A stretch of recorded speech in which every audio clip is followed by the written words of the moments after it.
Chorus.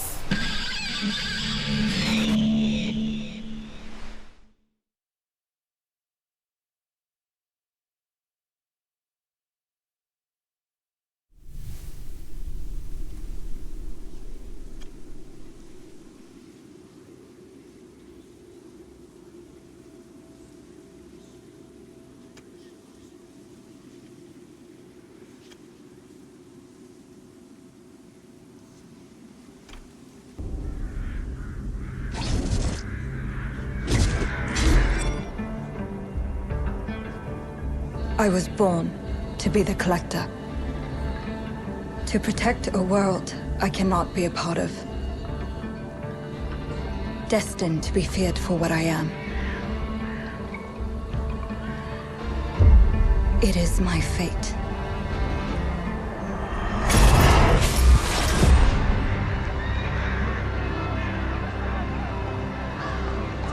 I have devoted my life to facing them. Those granted the power to raise souls. Those corrupted by their gifts. Tilting the ancient balance toward cataclysm.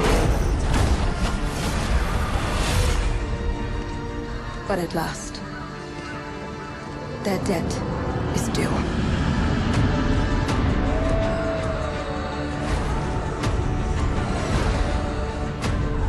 Every choice, every breath has led me to this moment. As the moon bears witness, I take the first step. My time has come. I am ready.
Please come in. Professor Lucas? Yes. Yes, and you must be Cleo. I'm up here. Please join me. Be right there.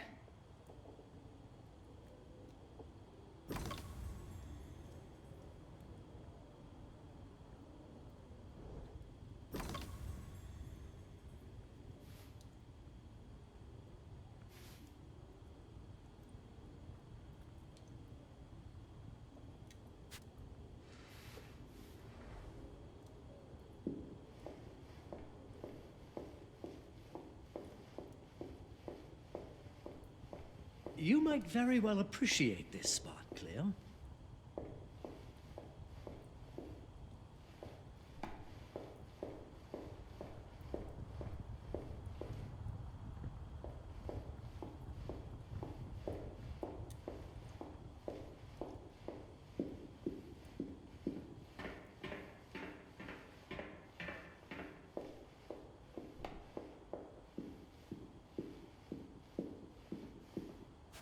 Pleased to meet you, Professor Lucas.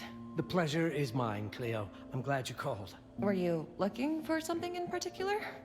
I was, but my intricate classification system failed me once again. You know, this is the exact spot where I met your father for the first time. Really? Yes, he was looking for essays on Rembrandt and other Dutch masters. His arms were brimming with books. He could barely see in front of himself. That sounds like my father. Yes. I recognized myself in his eagerness to learn. The same eagerness that brings you here, I suppose. Oh. Yes. I have the letter he gave me. Could you have a look? Absolutely. Let's go to my desk. So how's my dear friend Aaron? You called my father a friend. Of course. He never talked about you before giving me the letter. I was devastated when he told me about his condition. I'm sorry, Cleo. He told you? When? I saw him about a year ago. He warned me that you were going to call when you were ready. Oh. I guess he told you a lot. Not much more. He is a very private person, as you know. Now, let's see that intriguing letter.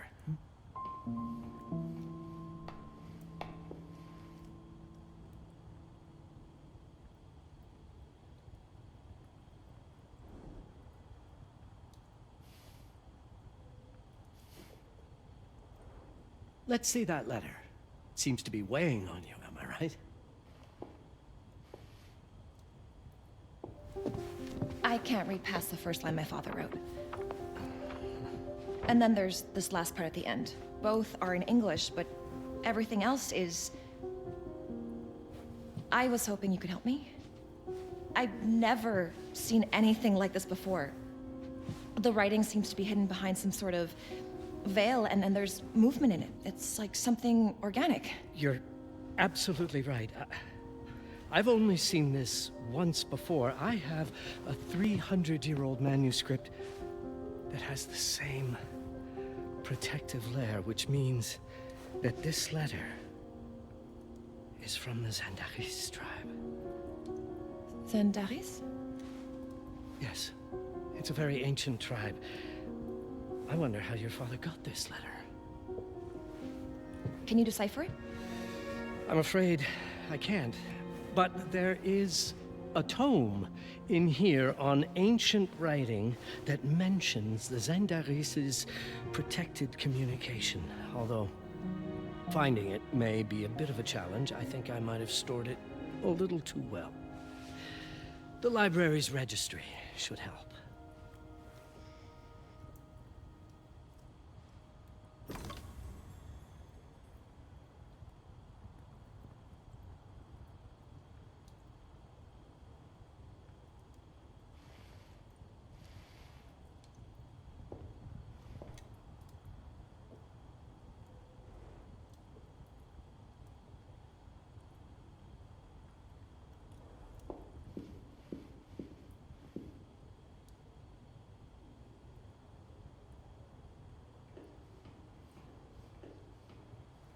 Did you find the tome? The library's registry might help. It's on the table in the center.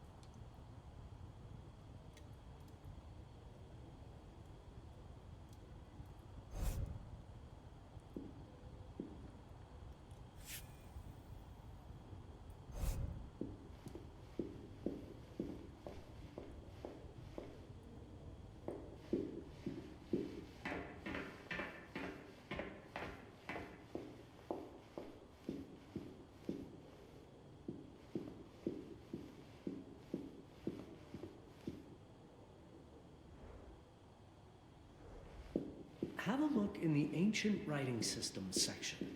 That's probably our best option.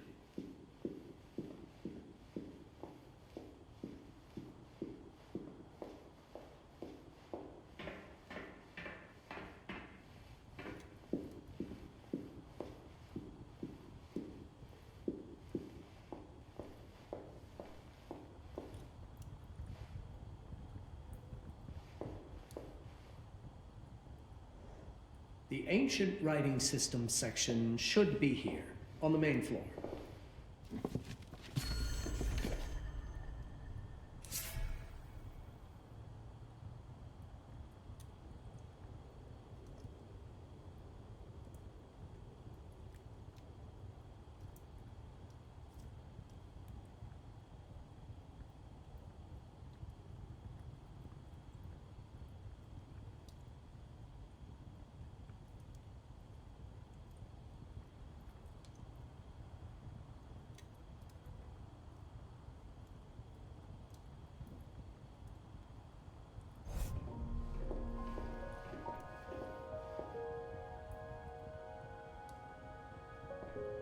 What did you find?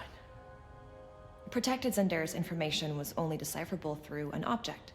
Something called a heparin? Yes, of course.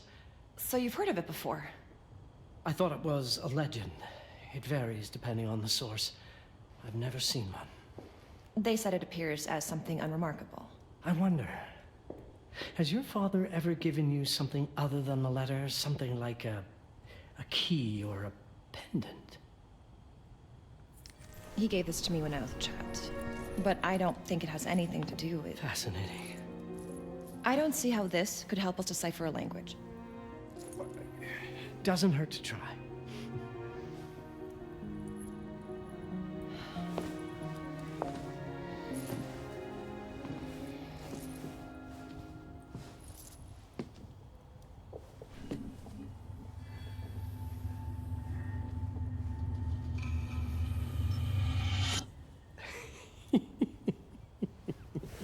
It doesn't work. It's all right. Aaron has thought this through. There must be something that we're missing. Something to activate it, maybe. What makes you so sure that my father was behind this? Would it really be so surprising? I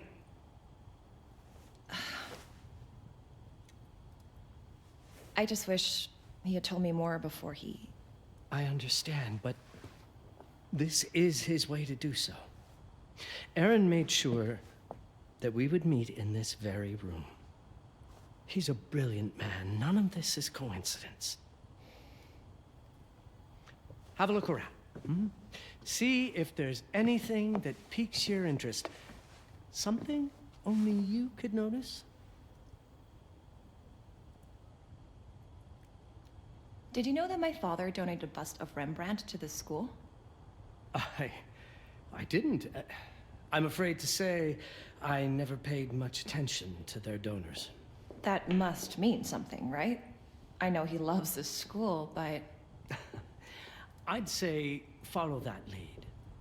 There's a section in this library dedicated to Rembrandt.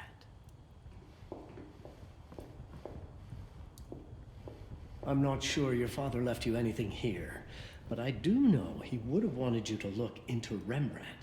You should take a look at the section dedicated to the master.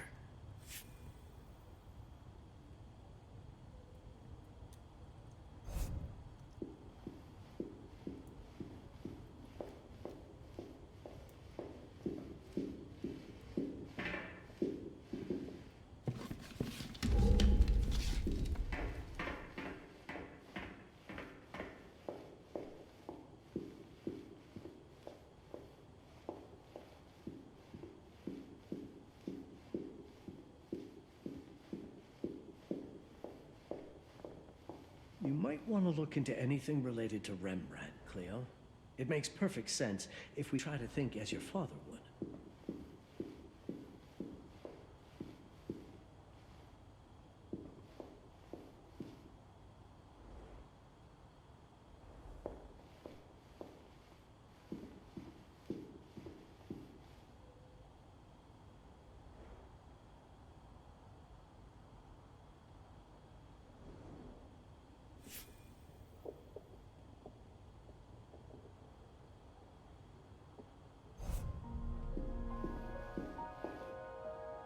The Rembrandt lead makes a lot of sense.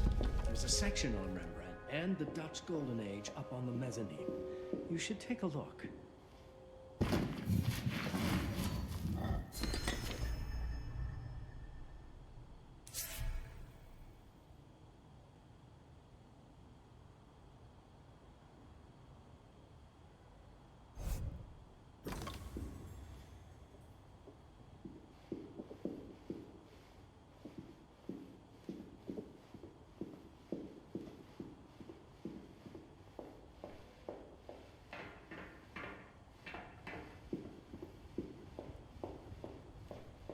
There was something in Rembrandt's bust.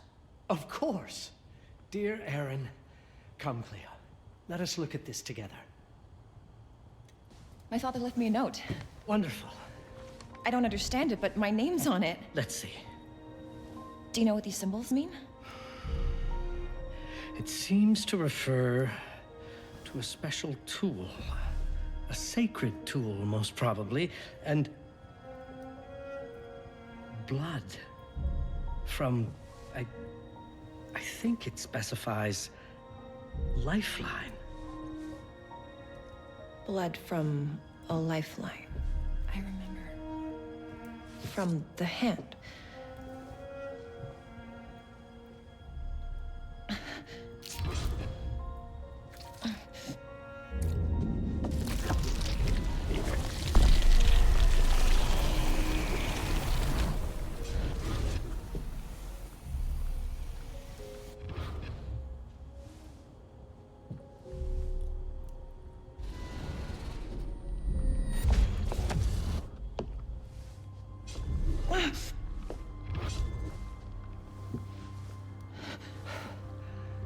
That's it.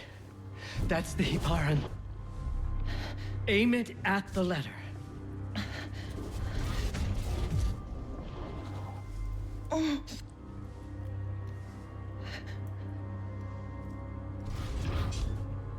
Are you all right? Yes. It's... Cleo, if you're reading this, Papa? it means you're experiencing Nux. It's this dark energy you can feel through your guts. Don't worry. It's yours, Cleo. And you'll become its master. You're my daughter, Mabel, and I love you deeply. I once promised to tell you everything about your mother. This is it, but not the way you were expecting. Take these words as a guide to prepare you for what's coming. It all started on December 30th, 1999. I was with Agnes, my girlfriend at the time. We were in Amsterdam for the year 2000 celebrations, and we had a room in a pretty cool hotel. I thought we were turning the page on a year, a century, a millennium. But it was more than that. We were standing at the beginning of a new cycle. And you, Mabel, would be part of it.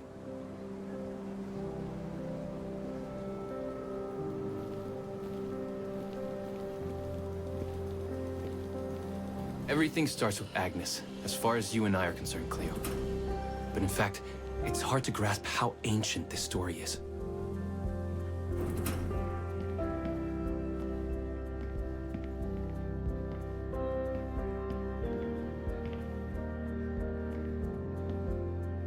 Agnes was different. An old soul, yet joyful, always surprised by life. From the very beginning, it felt as though she already knew me. It was awesome.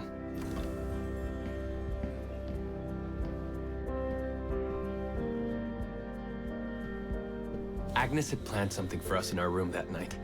Some of her belongings had already been delivered. Ancient artifacts. I was fascinated.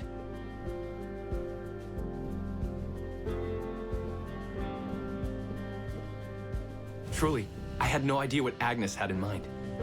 But you know what, Cleo? I didn't care. I was in love.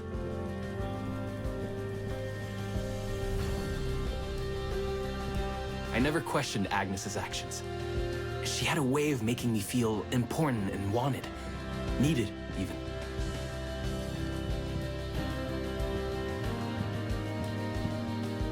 As we walked to her room, I felt a new kind of excitement. Impossible to describe. I didn't yet know I was about to lose my grip on reality.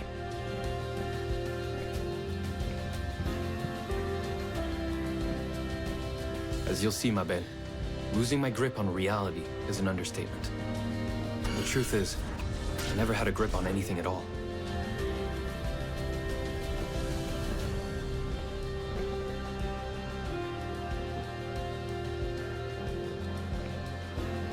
The closer we got, the more something stirred in my veins. Nothing unpleasant. More as though the city's canals were running through my body.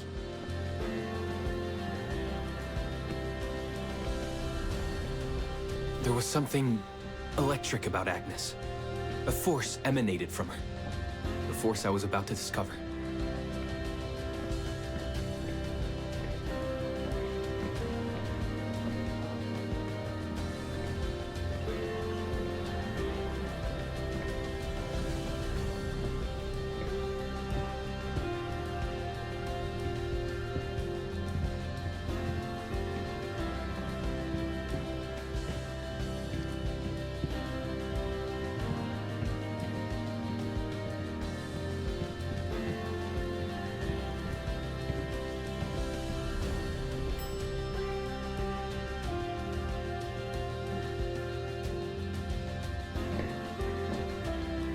All in all, what awaited me in that room never felt threatening, Cleo. Deep inside, somehow, it always felt as though I'd been chosen.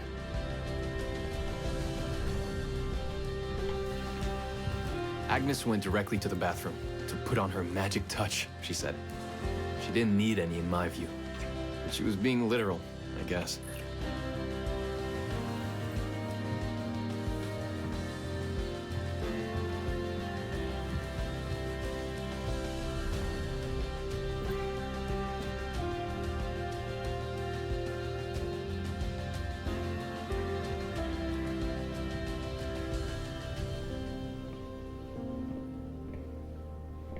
Could you set up my relics the way I told you to?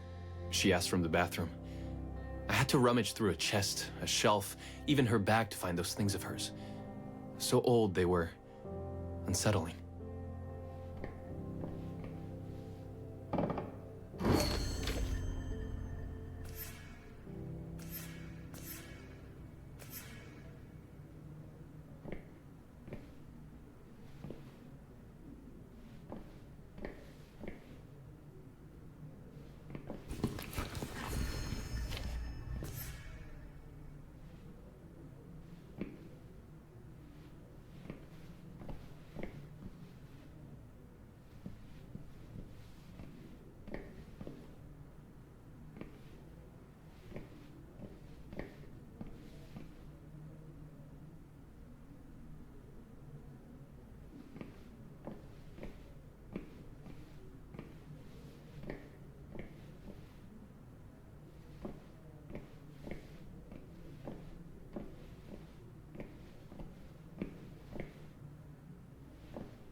Did all my mirrors get installed?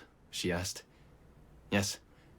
They had been placed around the bed, and the bed had been moved.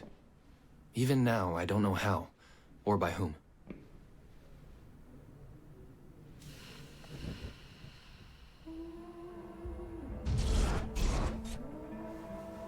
When everything was ready as Agnes requested, she came out of the bathroom.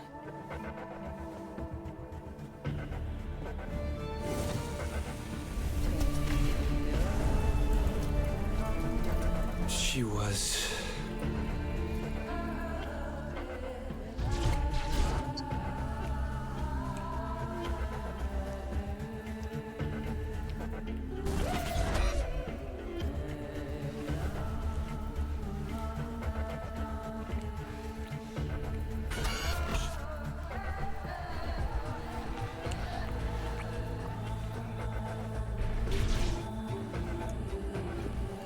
I have no words to describe what followed, Cleo. It felt ethereal until I lost the thread.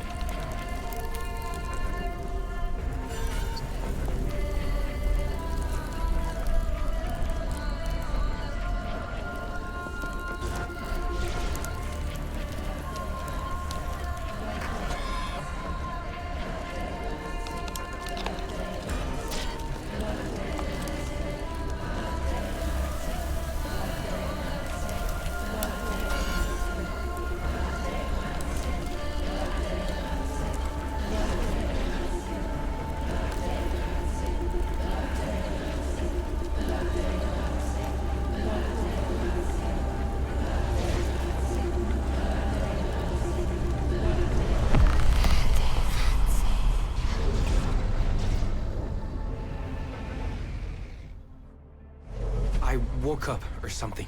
I'm still not sure. I was a cat, Cleo.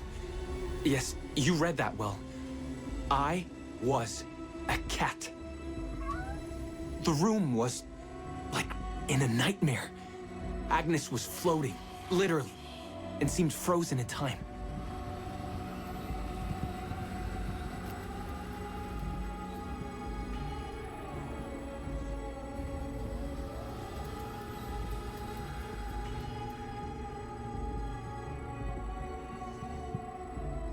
Of course, I thought I was dreaming, but not for long. It was too real somehow. I could feel the fur on my body.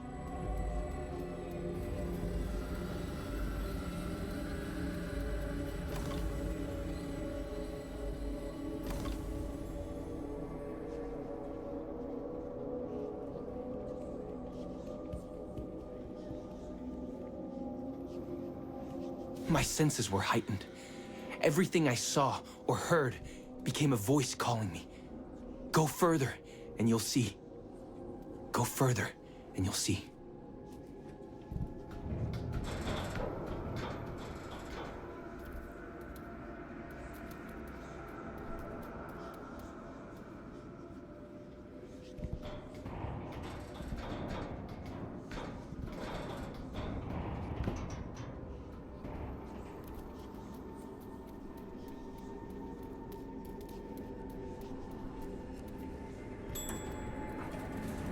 The further I went, the more real my sensations became. Yet the world around me felt increasingly surreal.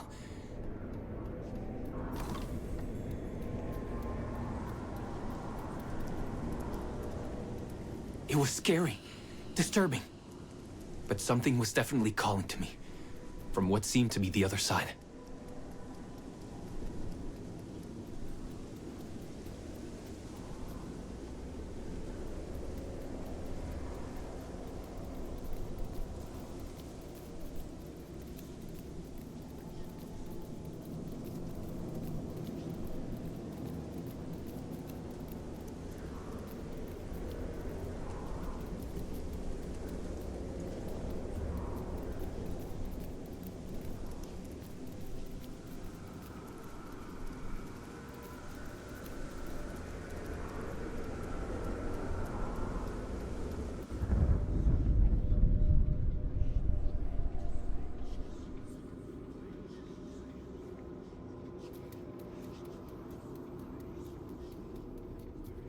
And then, in a forest, yes, a forest, I knew it in my bones.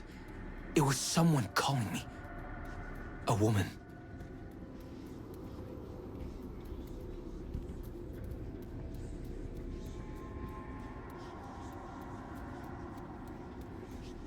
Things were blurring together, Cleo. My cat spirit, a thirst for freedom, for leaping onto anything, and my pull toward her calls.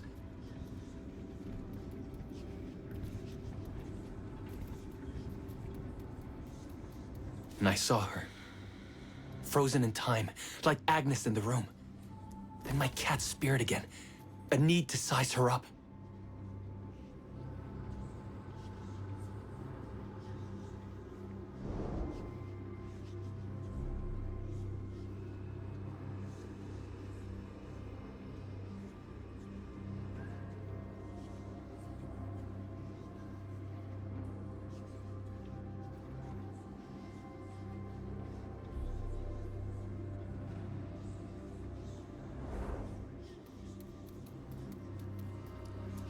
Then it happened. For a brief moment, I became fully feline.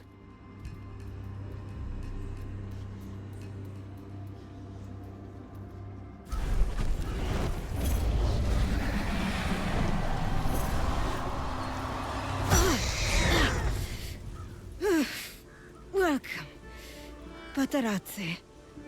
Welcome, Aaron. Aaron? You know my name? We talk? I can talk? I was in shock, Cleo. Nothing made sense. Yes, you are my union. My Patarazzi. My cat. Of course. But what? Did no one tell you about the ceremony? Where you come from? What? No! What do you mean? It matters not for now. I'm Noah, the Collector. Those are the Zendaris. Follow me, and I shall explain anon. We've much to do this night.